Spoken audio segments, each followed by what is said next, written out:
Nem todas as células são iguais, elas possuem diferenças entre si.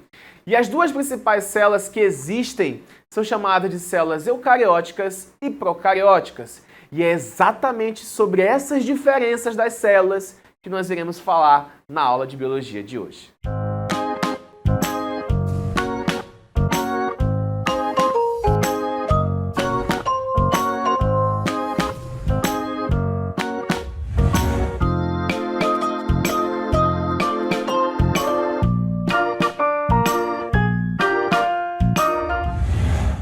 E aí, senhores, bem-vindos a mais uma aula de biologia. Eu me chamo Rodrigo, sou um dos professores de biologia da Fundação Matias Machilini e nós estamos na nossa 10ª aula de biologia, módulo de ciências. Lembrando que esse é o curso Preparar da Fundação Matias Machilini. E você sabia, gente, olha uma curiosidade importante, você sabia que o seu DNA, que dá aí as suas características, está bem protegido por uma membrana chamada de envelope nuclear ou carioteca? E que, por exemplo, a célula de uma bactéria não tem o seu DNA protegido, assim como o seu? Interessante, não é? Parabéns! Você acabou de ver uma das principais diferenças entre a célula eucariótica e procariótica. Mas para começar a ver isso, vamos olhar primeiramente a célula procariótica ou procarionte. A célula procarionte está sendo representada pelas bactérias e as arqueias, mas principalmente pelas bactérias. A primeira característica da célula procarionte é a presença dos cílios e do flagelo. Mas calma, eu sei que a célula eucarionte também tem essa estrutura. A diferença é na sua formação. Enquanto que a nossa célula, essas estruturas vão aparecer através de uma organela chamada de centríolos, nas bactérias essas estruturas irão aparecer através da sua própria membrana. Outra característica é a parede celular, que não é a mesma das plantas, tá? Essa parede da bactéria é feita de uma estrutura chamada de peptidoglicano e não de celulose, como são nas plantas.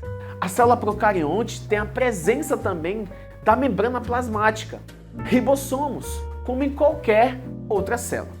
Agora, gente, a principal característica dessa célula é a ausência de carioteca. Não esqueça isso, ausência de carioteca ou ausência de envelope nuclear. Ou seja, o DNA ele fica espalhado, fica nadando dentro do citoplasma. E isso é extremamente importante que você saiba aqui. Aqui também nós temos a presença do mesossomo, que tem uma função parecida com a mitocôndria, ou seja, ele faz uma espécie de respiração celular. Na célula bacteriana procariótica também existem pedaços de DNA espalhados no citoplasma, e esses pedaços são chamados de plasmídios, que dão aí à bactéria uma certa resistência. Por exemplo, bactéria que tem um plasmídio melhor, ela pode ser resistente a antibióticos, por exemplo. A célula eucariótica, também muito importante, ela está sendo representada aí por todos os outros reinos, como por exemplo, reino protista, o reino dos fungos, o fungi, os animais e as plantas. Uma dica muito importante: praticamente tudo que não tem célula bacteriana vai ter uma célula eucarionte. Aqui nesse tipo de célula nós temos o vacúolo, parede celular vegetal, cloroplastos, a principal. Aqui nós temos também aí a presença de carioteca e uma coisa muito importante que será assunto na nossa próxima aula, as organelas citoplasmáticas. Bem, vamos revisar um pouquinho no que nós vimos hoje? Hoje nós vimos as duas células principais que existem aí, na face da Terra, que é a célula procarionte e a célula eucarionte, ou procariótica e eucariótica. Nós vimos que na célula procariótica não tem carioteca, mas tem plasmídios, mesossomos e dentre outras estruturas.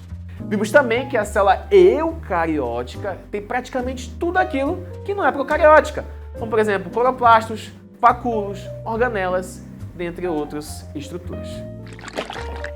Bem, a gente vai ficando por aqui e na nossa próxima aula de biologia nós vamos ver as organelas citoplasmáticas. Um abraço, fui!